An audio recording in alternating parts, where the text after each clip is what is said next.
시편 71장 4절에서 14절 말씀 같이 교독하기를 원하는데요. 제가 먼저 4절 읽겠습니다. 나의 하나님이여, 나를 악인의 손 곧 불의한 자와 흉악한 자의 장중에서 피하게 하소서.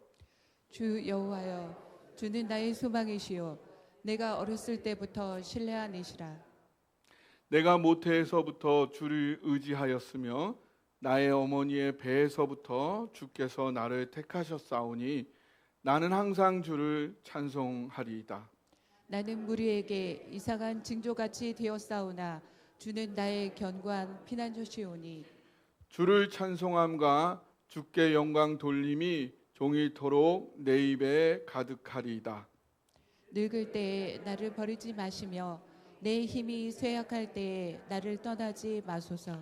내 원수들이 내게 대하여 말하며 내 영혼을 엿보는 자들이 서로 꾀하여 이르기를 하나님이 그를 버리셨은즉 따라잡으라, 건질 자가 없다 하오니. 하나님이여, 나를 멀리하지 마소서. 나의 하나님이여, 속히 나를 도우소서. 내 영혼을 대적하는 자들이 수치와 멸망을 당하게 하시며 나를 모해하려 하는 자들에게는 욕과 수욕이 덮이게 하소서. 함께 읽겠습니다. 나는 항상 소망을 품고 주를 더욱더욱 더욱 찬송하리이다. 찬송하리이다. 아멘. 아멘. 모두 자리에 앉으시고요. 제가 잠깐 기도하겠습니다. 살아계신 하나님 아버지, 오늘 특별히 주님께서 평생을 들어 사용하시고 준비하신 귀한 하나님의 종을 통해 우리 어르신들에게 주시는 하나님의 귀한 메시지를, 하늘의 메시지를 듣기 원합니다. 하나님, 오늘 성령으로 함께 하시고 모든 연약한 모습은 감추어 주시고 성령께서 주장하여 주옵소서. 이 시간에 주님께 온전히 맡기오며 우리 주님 예수 그리스도의 이름으로 기도하옵나이다. 아멘. 이 시간 최희소 목사님 앞으로 나오실 때 우리 박수로 환영하겠습니다.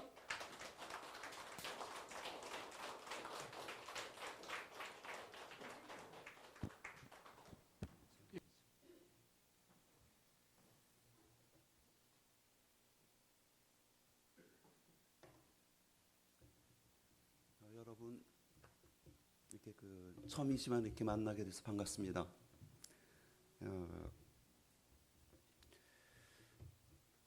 저는 한 40년 전에 프랑스를 갔습니다. 프랑스 갔었고, 제가 지금 이렇게 현지인 사역을 했기 때문에 이 한국말을 잘 사용을 안 했습니다. 특히 설교할 때는. 그래서 제가 좀 말이 어눌하더라도 이해해 주시기 바랍니다.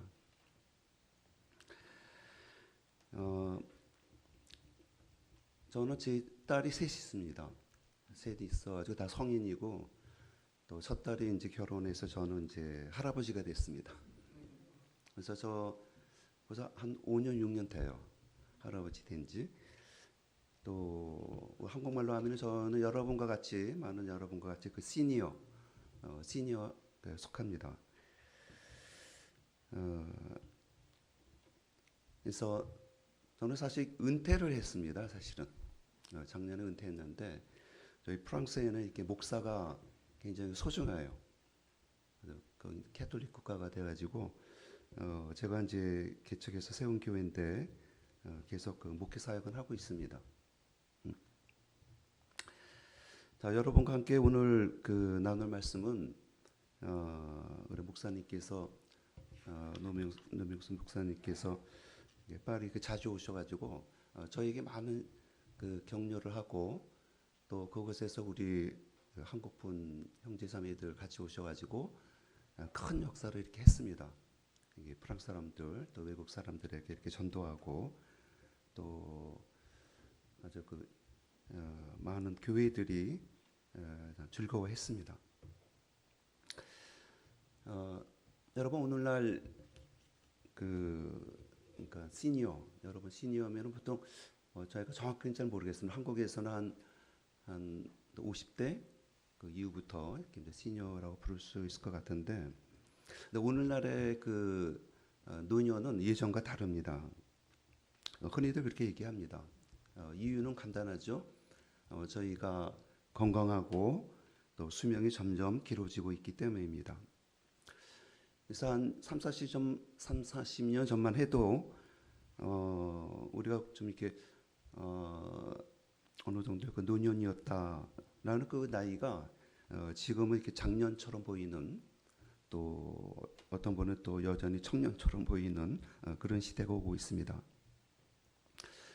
또 저희는 그 전체적인 생활 패턴이 달라지고 있어가지고 이제는 그 인생의 후반부, 그러니까 전반부 못지않게 중요한 시대를 우리가 살고 있습니다. 그래서 그 싱그러운 그 실버, 그 시니어의 그 이모작 인생을 우리가 살 수 있는 시대에 왔다, 이렇게 얘기를 합니다. 그래서 제가 아는 한 장로님이 계시는데 그분은 이런 말씀하십니다. 나이가 들면 들수록 우리가 뭔가 배우고자 할 때 인생 후반기가 오히려 인생의 황금기가 될 수 있다, 이렇게 얘기를 합니다. 그래서 그분이 이걸 책으로 썼어요. 그래서 책 제목이 시니어로 살기, 뭐 이런 그 책을 썼습니다. 그래서 오늘 설교에서는 인생에 있어서 시니어층에 그 해당되는, 물론 그 50대, 60대, 70대 이렇게 되겠지만은 또 그 이상도 되고, 또 그렇지 않은 젊은 세대를 위해서도 우리 삶을 조명해 보고자 합니다. 하나님이 우리의 삶을 어떻게 간섭하시고 도우시는지를 배우고자 합니다. 물론 저희가 지금 시편 말씀 읽었지만은 여러 그 말씀을 통해서 지혜를 찾고자 합니다. 우리가 읽지 않았지만은 시편 그 154편 4절에 보면은 이런 말이 있습니다. 굉장히 그 흥미있는 말이에요. 오고 오는 세대마다 주께서 하신 이 길이며 주께서 이루신 엄청난 일 이야기하고 또 이야기하리라. 이게 현대어 성경으로 이렇게 제가 이제 읽었는데, 이 말은 무슨 말씀이냐면은 하나님께서는 우리 각 개인 한 사람 한 사람에게 여러 가지 말씀을 하십니다. 근데 동시에 이 말씀의 그 초점은 뭐냐면은 우리 세대, 어느 한 세대의 에게도 주님께서 말씀을 하신다는 것입니다. 그 세대마다 주님의 귀한 일을 증거하는 그 책임과 역할을 주셨다는 그런 말씀입니다. 그래서 우리에게 주신 그 귀한 일이 무엇인가? 우리가 네 가지 면에서 알아보고자 합니다.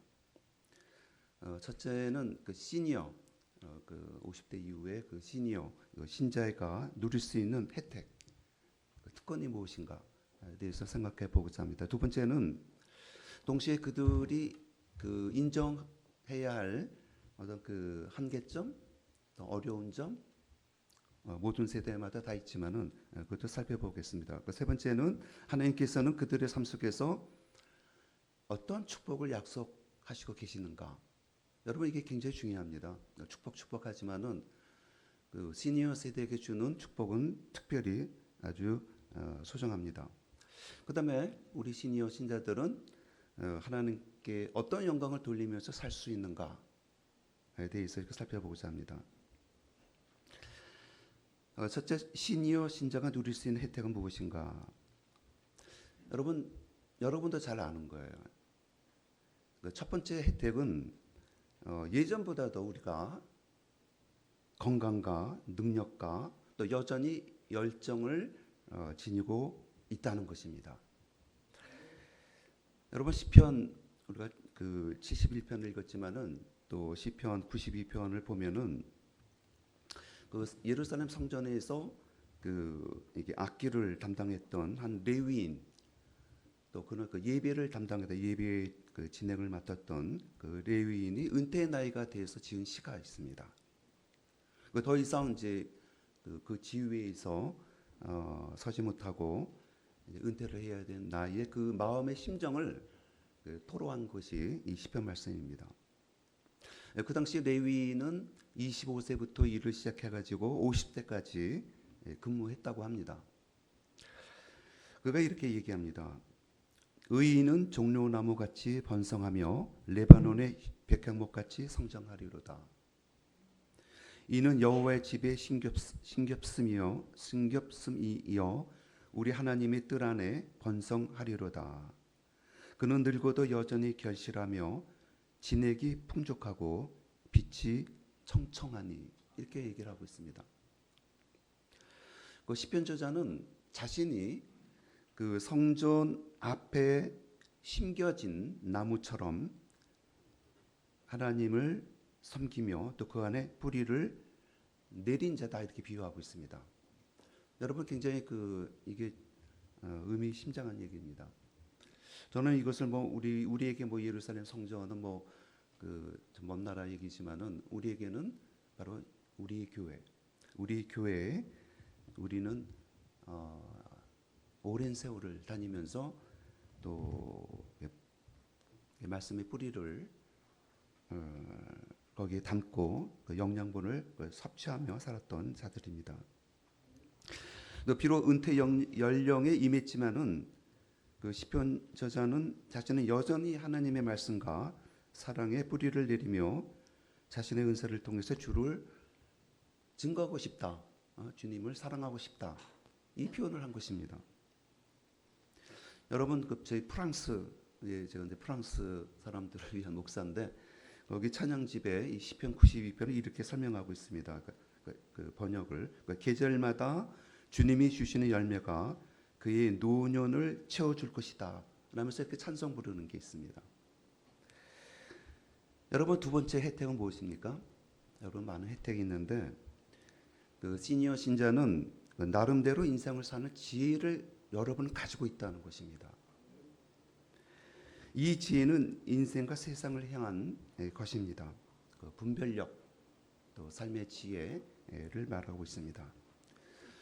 물론 나이를 먹는다고 지혜가 저절로 생기는 것은 아니지만은 또 인생 경험이 많다고 해가지고 하나님이 보시는 그 명철이 날로 증가하는 것은 아닐 것입니다. 하지만 일반적으로 그 신자의 믿음이 깊어질수록 하나님이 주시는 지혜가 생기게 됩니다. 또 믿는 자에게는 나이를 먹을수록 하나님이 이루는 역사를 보다 깊이 이해하는, 또 그것을 잘 깨닫는 그런 능력을 일반적으로 모두 갖고 있습니다. 그것이 저희가 가지고 있는 특권 중에 하나입니다. 그래서 제가 여러분에게 오늘 좀 제가 이상한 한국말을 약간 어눌하게 하지만은 여러분 잘 이해하잖아요.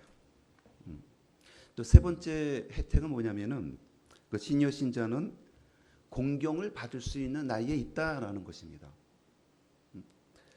그 지혜로운 시니어는 교회나 사회에서 일반적으로 그 전에도 또 현재도 중요한 일을 맡고 있고 또 존경의 대상이 되곤 합니다. 이것은 제가 볼 적에는 굉장히 정상적인 것입니다. 저희가 한국뿐만 아니라 유럽에도 또 시니어들에 대한 존경심이 있습니다.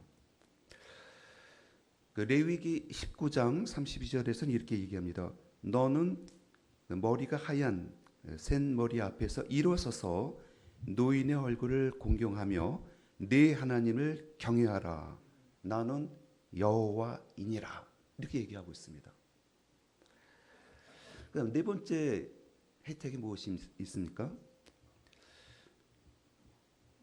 네 번째는 제가 질문을 던지겠습니다. 우리가 정말 제가 첫째, 둘째, 셋째 이 혜택을 가지고 있는 자가 저희 시니어 신자라고 얘기했는데 오늘날 우리 현실은 어떻습니까? 시니어에 대한 배려와 존중이 어김없이 잘 지켜지고 있습니까? 저는 여기 오래 살지 못해가지고 40년 전부터 살지 못해가지고 잘 모르겠습니다. 솔직히 말씀드리면은. 근데 제가 한국에 프랑스에 있을 때 젊은 사람들이 오면은 그들한테 배운 말이 있습니다. 저기 목사님은 사실은 꼰대의 나이입니다. 이렇게 얘기하더라고요. 이게 무슨 소리지? 그래서 나이가 들면은 존경을 받아야 되고 또 나이가 들면은 그분이 하는 말씀과 또 행동을 우리가 존중해 줘야 된다. 이렇게 얘기하면은 그거는 꼰대 같은 소리입니다. 이렇게 얘기를 해서 제가 좀 약간 이제 좀 뭐 오래된 얘기지만은 의아해했었습니다. 물론 어느 나라든지 나이를 먹었다고 해서 무조건 조건 없이 공경하거나 공경받는 사회는 아마 이 세상에 존재하지 않을 것입니다.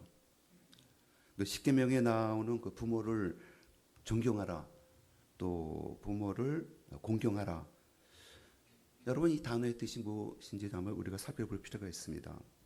어원적으로 보면은 무게를 부여한다, 가치를 부여한다 뜻입니다. 그 부모님께 내가 평소에 갖지 않았던 생각이 있었다면 그것을 내려놓고 그 무게와 가치를 부여한다 이런 뜻입니다.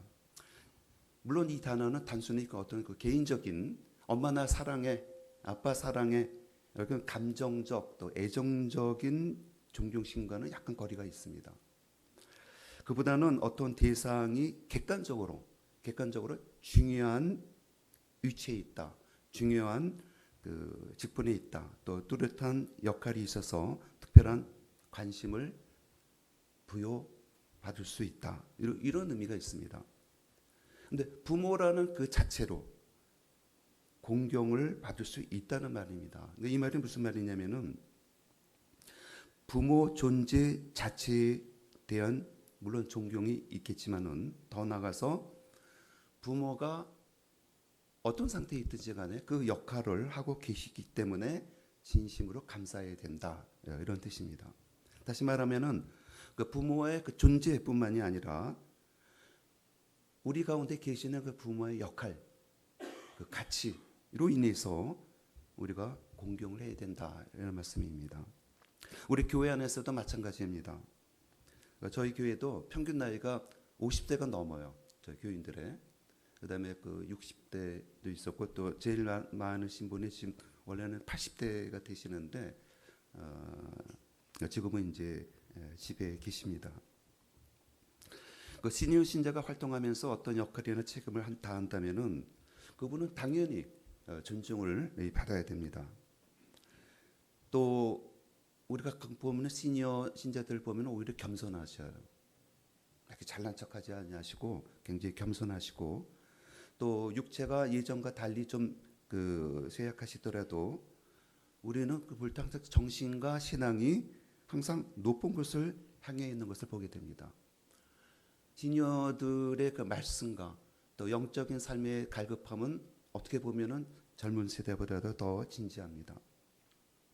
이렇기 때문에 그 시니어 신자는 공동체에서 공경을 받을 수 있는 존재가 됩니다. 우리가 두 번째로 생각할 것은 시니어 신자가 인정해야 할 어떤 한계가 있다면 그것은 무엇일까입니다. 우리가 조금 아까 읽은 시편 71편 그 말씀을 자세히 살펴보면은 그 저자가 한 시니어 신자입니다. 정확하게 나이가 몇 살인지는 알 수는 없지만 또 저자가 누구인지 이 성경에서는 정확하게 얘기하고 있지는 않습니다. 그러나 많은 그 성경학자들은 다 혹시 다윗이 아닌가 이렇게 추측하는 학자들도 있습니다. 이 시편 저자는 나이가 들어도 하나님의 은총을 누리며 성장하는 자였습니다. 또 이 시편 저자는 하나님의 도우심으로 여전히 자신의 삶 속에서 열매를 맺고 있다, 이렇게 얘기하고 있습니다. 또 그 내용을 보면 거기 기도하는 내용이 있습니다. 여전히 기도하였고 하나님의 뜻을 구하며 또 하나님의 필요에 따라서 도움을 이렇게 구하는 그런 기도의 사람이었습니다. 저는 이 시편 기자의 삶이 예외적인 것이 아니라 여러분과 저도 그런 삶을 살 수 있는 그 나이와 또 위치에 있다고 생각을 합니다. 그러면서도 우리가 한번 생각해 볼 것은 우리가 젊었을 때와 비교해 가지고 갖는 어떤 한계는 무엇인가? 첫 번째는 우리 육체가 노쇠해짐에 따라서 오는 한계가 있습니다. 그 시편 저자는 나이가 든다, 늙는다는 것을 먼저 육체의 힘이 예전과 같지 않다. 늙을 때 나를 버리지 마시며 내 힘이 쇠약할 때 나를 떠나지 마소서. 이렇게 기도를 하고 있습니다. 솔직한 고백입니다. 우리도 이런 기도를 할 필요가 있어요. 물론 사람마다 정도의 차이는 있지만요. 두 번째 한계는 어떤 그 심리적 또 정신적인 그 면에서 생기는 한계입니다. 우리가 아쉬운 게 뭡니까? 사실 아쉬운 게 별로 없어요. 요즘 한국 사람들 사회 잘 살고 또 건강하고 또 정신도 분명합니다. 근데 한 가지 좀 떨어지기 시작하는 게 저도 좀 가끔 보면 이게 집중력이 좀 떨어집니다. 또 기억력이 좀 떨어져요. 오늘 아침도 아침에는 빨리 떠나야 되는데 근데 아침 아직 9시가 안 됐겠지 했는데 9시간 벌써 넘었어요. 그래서 제가 좀 이렇게 집중력이 없었습니다. 근데 여러분 한 가지 생각할 것은 나이는 우리 인생의 적이 아닙니다. 나이는 우리 인생의 벽이 아닙니다. 오히려 나이는 친구처럼 여기면 됩니다. 그 자연스러운 이치 가운데 오는 것이기 때문에 그 자체가 또 하나님의 섭리의 뜻 가운데 있는 것입니다. 우리 세 번째로 또 생각해 볼 수 있는 것은 우리가 신자이기 때문에 좀 영적인 차원에서 우리 어떤 그 어려움이 있을 수 있을까요? 저는 개인적으로 가끔 있습니다. 시니어 신자는 나이에 상관없이 신뢰와 하나님을 신뢰하고 또 하나님을 증거하는 삶을 얼마든지 살 수 있습니다. 정상적으로 살 수가 있어요. 또 동시에 노년에 접어들면 영적으로 깊어질 수가 있습니다. 하지만 또 노년이 되면은 우리가 원튼 원치 않든 간에 어떤 그 한계가 오고 또 위기를 겪는 경우도 있습니다. 예를 들어서 그 이스라엘의 왕 중에는 잘하다가 노년에 실수하시는 분이 좀 있었습니다. 예를 들어서 솔로몬 왕이 그랬죠. 굉장히 지혜롭고 큰 일을 성전도 지으려고 하고 그 많은 그 역사를 했는데 말년에 이렇게 실수를 하게 된 것을 보게 됩니다. 그 다음에 16살의 왕이 되어서 50년 동안 통치했지만 그것도 아주 성공적으로 말년에 교만해진 그 우시야 왕이 있습니다. 또 어떤 왕은 근본적으로 굉장히 선했어요. 이스라엘의 선한 왕 중에 한 명이었는데 그 말년에 원치 않게 심한 병에 걸린 히스기야 왕도 있습니다. 그렇다가 우리 신앙생활이 나이가 들면서 결국 뭔가 좀 잘못될까? 뭔가 좀 잘못된 방향으로 갈까? 그런 건 아닙니다. 제가 예외적인 것을 말씀드린 것입니다. 그래서 우리가 나이가 든다고 잘못될 것이다. 그런 염려를 전혀 할 필요가 없어요. 또 마지막에는 우리가 아닌 그 외부에서 오는 그 어려움과 한계가 있습니다. 시편 저자는 이런 말을 하고 있어요. 4절에 보면은 좀 못되고 악한 사람들로 인해서 내가 비난을 받는다, 오해를 받고 있다, 이런 말을 하고 있습니다. 그래서 세상에 물론 착한 사람만 있고 또 시니어들을 공경하는 사람만 있으면 얼마나 좋겠습니까? 근데 현실은 그렇지가 않습니다. 성경에 보면은 그 선한 자가 있고 또 악한 자가 있다 이렇게 얘기를 하곤 합니다. 근데 이 사람들은 어떤 말을 하냐면은 신자한테 하나님이 당신을 버렸다. 아무도 당신을 구해주지 않을 거야. 당신이 어려움에 빠질 때 당신은 어쩔 수 없어. 이런 말을 한다는 거예요. 근데 사실 이런 얘기는 저도 듣고 또 요번 이제 프랑스 사람 목사 회의를 가면은 다들 저를 이렇게 이제는 그 뭔가 좀 이렇게 뭐랄까 좀 이렇게 나이 든 사람을 이렇게 봅니다. 당연하죠. 근데 저는 뭐가 좀 아쉽냐면은 사람들의 이해입니다. 이해가 부족하거나 또 이해를 하지 않으려고 하는 사람들이 있어요. 자신의 상황이나 그 처지를 이해받지 못할 경우 누구에게나 생길 수 있는 그 좀 어려움이 있습니다. 그 시편 저자는 그 7절에서 시편 그 71장 7절에서 나는 많은 사람들이 이상하게 쳐다보는 사람이었다 이런 말을 하고 있어요. 일종의 하나님 앞에 하소연하는 거죠. 하지만은 이상에서 설명드린 대로 우리는 항상 주님이 우리랑 함께 하신다는 사실을 기억해야 합니다. 우리가 또 기억할 것은 우리가 낙심하지 아니하노니 사도 바울은 이렇게 얘기합니다. 우리의 겉사람은 낡아지나 우리의 속사람은 날로 새로워진다. 이걸 굉장히 희망차게 얘기를 하고 있습니다. 저는 이거를 정말로 120% 믿어요. 저의 몸은 예전과 같지 않다 하더라도 아직도 건강하지만 그러나 저의 속사람은 날로 더 깊어지고 날로 새로워진다는 것입니다. 제가 여러분의 얼굴을 이렇게 보면 아까 인사하면서 여러분의 표정을 보면 너무나 젊으세요. 새 사람 같아요. 그 밝은 웃음과 밝은 목소리를 들으면 여러분 역시 속사람은 날로 새로워지고 있다라는 것을 이렇게 보게 됩니다. 제가 세 번째로 굉장히 중요한 말씀을 이제 오늘 아침 드리고자 하는데 하나님께서 우리 그 시니어 신자 삶 속에서 어떤 축복을 약속하셨냐 이겁니다. 축복을 받을 것이다 이렇게 저는 말하고 싶지 않습니다. 축복을 약속하셨습니다. 그것을 우리가 그 71편 말씀을 통해서 찾아보고자 합니다.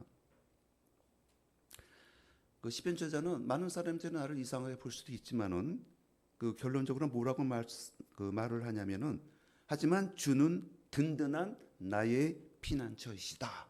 이렇게 아까 얘기를 합니다. 주는 든든한 나의 피난처이시다. 라는 말은 단순히 어떤 이론적인 얘기가 아닙니다. 누가 이렇게 얘기하더라 그런 게 아니에요. 이것은 이 시편 저자의 삶 속에 체험하고 알게 된 하나님에 대한 신앙 고백입니다. 실제적으로 그렇다는 것입니다. 주는 나의 든든한 피난처이시다. 이 고백에서 우리는 시니어 신자의 품격과 지혜를 엿볼 수가 있습니다. 우리는 이러한 하나님에 대한 개인적이고 인격적인 지식을 이미 가지고 있습니다. 그 시편자는 자신의 삶 속에서 누리는 하나님의 축복을 구체적으로 이렇게 여러 가지를 얘기하고 있습니다.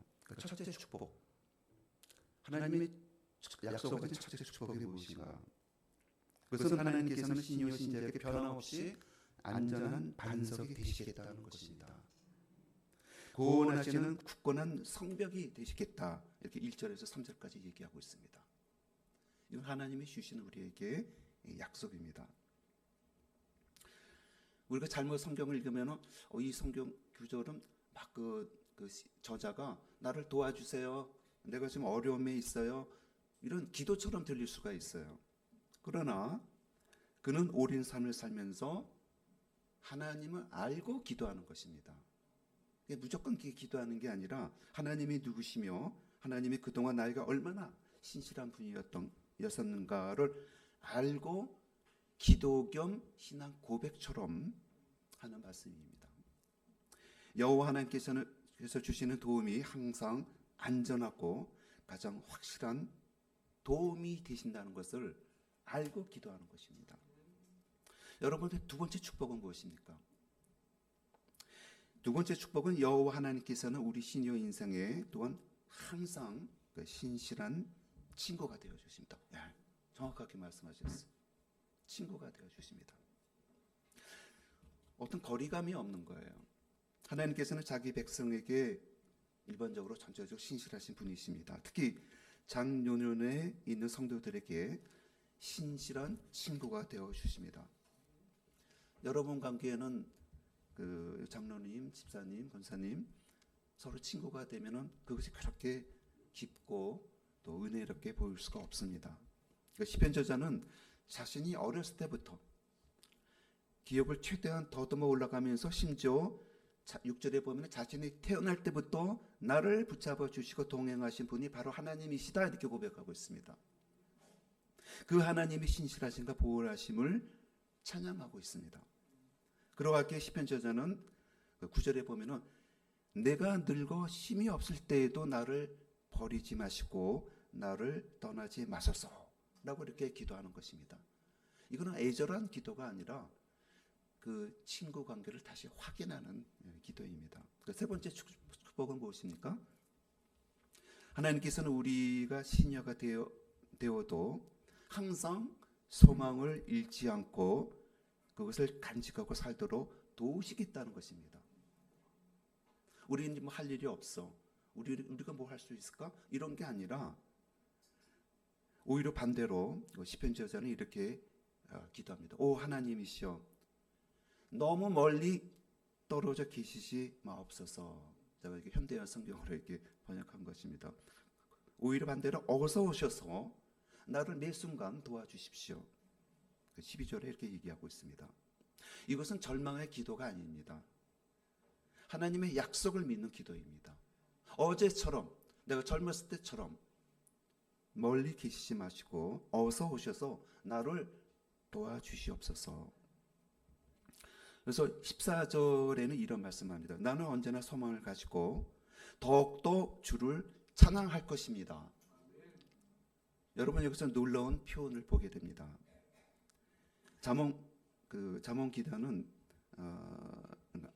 여기서 그 말씀은 제가 강조하고 싶은 거는 나는 언제나 소망을 가지고 더욱더 내가 젊었을 때보다도 더 어제보다도 더 주를 찬양할 것입니다.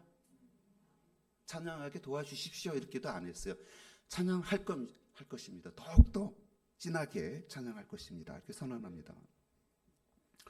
여러분 잠언 기자가 얘기한 유명한 말씀이 있어요. 여러분 알고 계세요. 그게 뭔지 아십니까?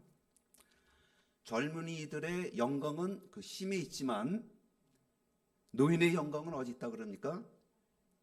백발에 있다 그럽니다. 저도 이게 하얀 머리가 이렇게 가득 차 있습니다. 다시 말하면은 하나님께서는 젊은이에게 힘을 주시고 건강을 주셔서 영광을 나타내신다 그랬어요. 그거 좋은 거죠. 우리도 그런 특권을 누려봤죠. 근데 백발의 노인에게도 영광으로 함께 하신다는 것입니다. 꼭 그 하얀 머리가 영광이 아니라 그리고 염색을 하셔도 되고 저도 약간 염색을 했는데 많이 지워졌어요. 근데 시니어 신자들과 영광으로 함께 계시겠다 이 말씀입니다. 예. 그다음에 네 번째 축복은 무엇입니까? 하나님께서는 우리 시니어 나에게도 열매를 수확하는 그 축복을 주시겠다 이렇게 약속을 하십니다. 제가 섬기는 교회에 아까 말씀드린 80이 넘은 그 성도가 계십니다. 아까 제일 나이 많으신 그 권사님 부르는 두아이엔 해가지고 제일 어르신 이렇게 부릅니다. 저희도. 그래서 그분은 항상 이렇게 생일 되면은 전체가 모여서 이게 축복을 하면 그분 또 저희를 축복해 주십니다. 그분의 특징이 뭐냐면 왜 위대한 사람이에요. 하루에 3시간씩 기도를 중보 기도하십니다. 첫째는 자기 자녀들, 손자, 손녀들 위해서 지난 몇십 년 동안 기도를 했어요. 근데 거기는 캐톨릭 나라가 돼가지고 실질적인 신앙을 잘 안 갖고 있는 사람들이 많아요. 그래서 교회를 잘 안 갑니다. 근데 그들을 위해서 20-30년 동안을 기도를 했어요. 그래서 놀라운 것은 그의 나이에 모든 가족이 그리스도인이 됐습니다. 또 그녀는 목사인 저를 위해서 매일 1시간씩 중보 기도를 합니다. 저는 제가 그 서양인들 앞에서 프랑스인들 앞에서 이렇게 처음에는 이렇게 언어도 어눌하고 또 여러 가지 장벽이 있지 않습니까? 근데 그 어르신이 무조건적으로 거의 우리 목사 하는 모든 게 다 훌륭하다. 너무 은혜롭다. 너무 말씀이 좋다. 뭐 이러고 기도를 열심히 하니까 제가 힘이 납니까 안 납니까? 힘이 나죠. 그래서 저는 이렇게 얘기해요. 우리 그 권사님이라 오늘 권사라고 부르지는 않지만 우리 권사님께서 이 교회를 세우셨습니다. 저는 그냥 거기 일하는 하나 일꾼이고 권사님이 그 비전을 가지고 저를 위해서 기도해 주셨기 때문에 이 교회가 세워진 것입니다. 이렇게 얘기를 합니다. 그래서 그녀의 기도와 그리스도 안에서 형제에 대한 사랑으로 어떤 결과가 일어났습니까? 제가 있는 교회는 우리 그 노 목사님께서도 오셔서 축복해 주셨는데 그 이제는 종교개혁이 일어나고 500년 동안 개신교회가 없는 데예요. 세계 마을에 개신교 교회 자체가 지금도 없어요. 저희 하나만 딱 있습니다. 첫 개신교 교회가 세워지는데 결정적인 역할을 하신 분이 바로 그 권사님의 기도 때문입니다. 그것은 권사님의 열매입니다. 인생에. 그 다음에 5번째 축복이 있습니다. 하나님께서는 신유 인생을 보내는 우리가 끊임없이 그를 찬양하시기를 원하십니다. 우리는 어떨 때는 과거의 그를 생각하기가 쉬워요. 내가 과거에는 이랬었는데, 또 현재의 그 여러 가지 어려운 조건에서 마음의 문을 닫을 수도 있습니다. 그러나 시편 저자는 14절에서 이런 말을 합니다. 나는 언제나 소망을 가지고 더욱더 주를 찬양할 것입니다. 이건 누가 이 마음을 주셨습니까? 하나님이 주신 거죠. 여기서 주목할 것은 더욱더라는 부사입니다. 더욱더. 어떻게 나이가 들면서 젊은 시절 못지않게 더욱더 주를 찬양할 수 있습니까? 그는 23절에서 이렇게 얘기합니다. 내가 주를 찬양할 때 큰 목소리로 기뻐 소리를 지를 것입니다. 이는 주께서 나를 구원하셨기 때문입니다. 우리 구원 잊지 않죠. 그 구원은 영원한 것이죠. 비록 몸이 약해지고 힘이 없더라도 그는 하나님이 주시는 구원을 체험했기 때문에 더욱더 기뻐하고 소망을 품고 살 수 있다는 것입니다. 여러분, 우리는 가끔 의심을 하지만 하나님께서는 우리를 결코 버리시는 분이 아니십니다. 성령이 여러분 안에, 우리 안에 항상 계시고 있기 때문입니다. 이 성령으로 우리는 끊임없이 하나님을 알아갈 수가 있고 또 하나님을 찬양할 수가 있는 것입니다. 마지막 6번 축복. 하나님께서는 여러분이 그 안에서 행복한 그 시니어 삶을 살길 원하십니다. 여러분, 한국에서 만수무강하옵소서, 아무 일도 하지 마시고 그냥 만수무강하옵소서, 이게 인사인지 축복인지 뭔지 잘 모르겠어요, 저는. 근데 성경적인 인사는 그것보다 약간 그 이상입니다. 뭐냐면은 이렇게 인사를 하셔야죠. 열매 맺는 풍성한 시니어 삶을 기원합니다. 이게 진정한 축복된 인사 말씀입니다. 시편 저자는 18절에서 이런 말씀을 해요. 내가 늙어 죽을 때에 내 후손들에게 주의 크신 능력을 전하겠습니다. 이렇게 얘기를 합니다. 우리 앞에 내 자녀들, 내 손자들 앞에서 오히려 나의 열매를 자랑하고 하나님께 영광을 돌리는 그런 말을 할 수가 있는 것입니다. 그리고 프랑스 말에 이런 말이 있습니다. 청년들은 경험이 부족해. 근데 노인은 힘이 없어. 이런 말이 있습니다. 두 개가 다 부족한 거예요. 한쪽이. 우리만 부족한 게 아니라 젊은이들도 부족한 게 너무 많아요. 그럼 이게 무슨 말입니까? 프랑스 사람, 이게 속담인데, 이 말은 젊은이와 그 시니어가 서로 보완적으로 협력하는 상생관계가 있다, 이런 뜻입니다. 그래서 교회의 삶은 시니어의 영적 병원과 체험담을 시니어들이 말하는 그 영적 경험과 체험담은 젊은이들, 또 아까 그 어린 그 유소년들, 이게 너무나 유익하고 또 설득력이 있는 그 신앙 자체의 가르침이 되는 것입니다. 여러분, 결론적으로 제가 이제 말씀드리면은 저는 이렇게 생각합니다. 20대, 30대가 기준이 될 수도 있고 어떤 사람은 40대 기준이 된, 저는 인생을 구분하는 한 가지 기준이 있습니다. 그것은 시니어 이전의 삶, 그 다음에 시니어 이후의 삶. 저는 이렇게 인생을 나눕니다. 왜냐하면 시니어 이전의 삶과 현재 시니어 삶, 또 그 이후의 삶은 열매를 맺는 이모작 인생의 기준이 되기 때문입니다. 우리 모든 시니어 신자는 다음과 같은 소원을 품고 살 수가 있습니다. 하나님께서 내게 주신 남은 인생 동안 축복을 받으며, 우리가 7가지 그 축복을 좀 얘기했어요, 제가. 그리고 또 주님을 위해서, 또 주님과 더불어, 또 주님 안에서 시니어 삶을 살도록 도와주십시오. 이렇게 기도하는 겁니다. 그리고 언제 우리가 이 세상을 떠납니까? 성경에서는 이런 표현을 써요. 나이가 차서, 나이가 차서. 제가 결정한 게 아닙니다. 하나님이 정한 때가 이름에, 이런 뜻이에요. 주님이 약속하신 천성으로 떠나는 것.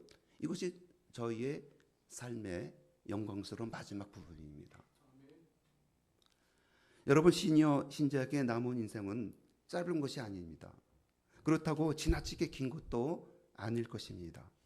다만 하나님의 계획 속에서 나이가 찰 때까지 하나님을 즐거워하며 하나님을 찬양하며 또 그 품 안에 안겨서 사는 것입니다.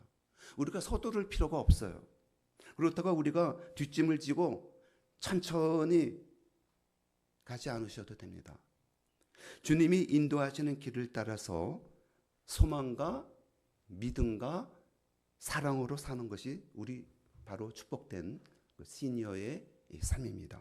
그러고 할 때 시니어 신자는 마지막까지 아름다운 인생을 살게 될 것입니다. 저는 하나님께서 시니어 신자이신 여러분을 축복하셔서 여전히 열매를 맺으시고 항상 내적으로 싱싱하시고 청청한 인생을 사시기를 간절히 원하고 축복합니다. 여러분의 중보 기도는 예를 들어서 여전히 많은 사람들을 구원에 이르게 하고 이 교회를 세우는, 발전시키는 원동력이 될 것입니다. 제가 잠시 기도하고 끝나겠습니다.